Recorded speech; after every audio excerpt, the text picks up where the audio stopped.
الحمد للہ والصلاة والسلام علی خیر خلق اللہ۔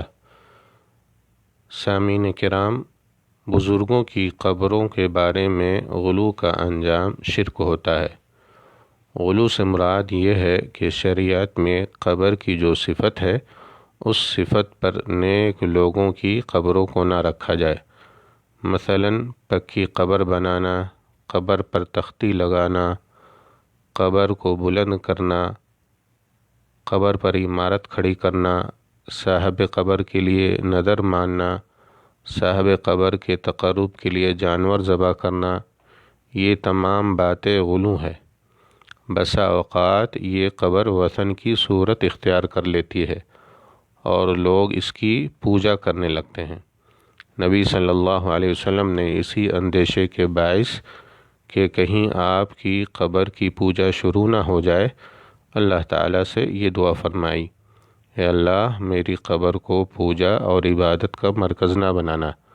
رسول اللہ صلی اللہ علیہ وسلم کا ارشاد ہے: اللہم لا تجعل قبری وثنا یعبد، اشتد غضب اللہ علی قوم اتخذوا قبور انبیائہم مساجد۔ اے اللہ، میری قبر کو بت نہ بنانا جسے لوگ پوجنا شروع کر دیں۔ ان لوگوں پر اللہ کا سخت غضب ہوا جنہوں نے انبیاء کی قبروں کو سجدہ گاہ بنا لیا۔ رواہ مالک فی الموطا۔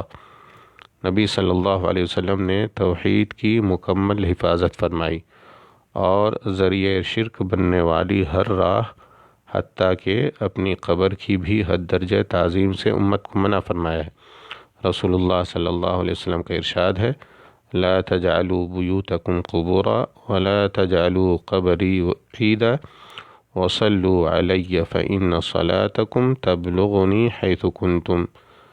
تم اپنے گھروں کو قبرستان نہ بناؤ، نہ میری قبر کو میلہ گاہ بنانا، اور تم جہاں بھی ہو مجھ پر درود و سلام بھیجو، تمہارے درود و سلام مجھے پہنچ جائیں گے۔ رواہ ابو داود۔ حدیث میں آپ صلی اللہ علیہ وسلم فرماتے ہیں: گھروں کو قبرستان نہ بناؤ، یعنی گھروں میں نماز، دعا، تلاوت قرآن ترک نہ کرو، ایسی صورت میں گھر قبرستان ہو جائیں گے۔ نبی صلی اللہ علیہ وسلم نے اپنی قبر کی بھی حد درجہ تعظیم سے امت کو منع فرمایا ہے۔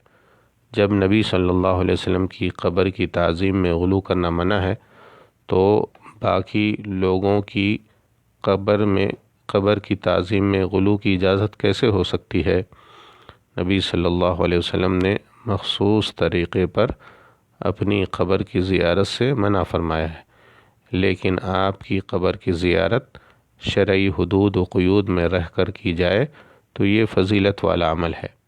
نبی صلی اللہ علیہ وسلم کی قبر کے پاس مشروع عمل یہ ہے کہ آپ کی قبر کے سامنے ادب سے کھڑے ہو کر سلام پڑھا جائے، وہاں طویل قیام نہ کیا جائے اور بیٹھا نہ رہا جائے۔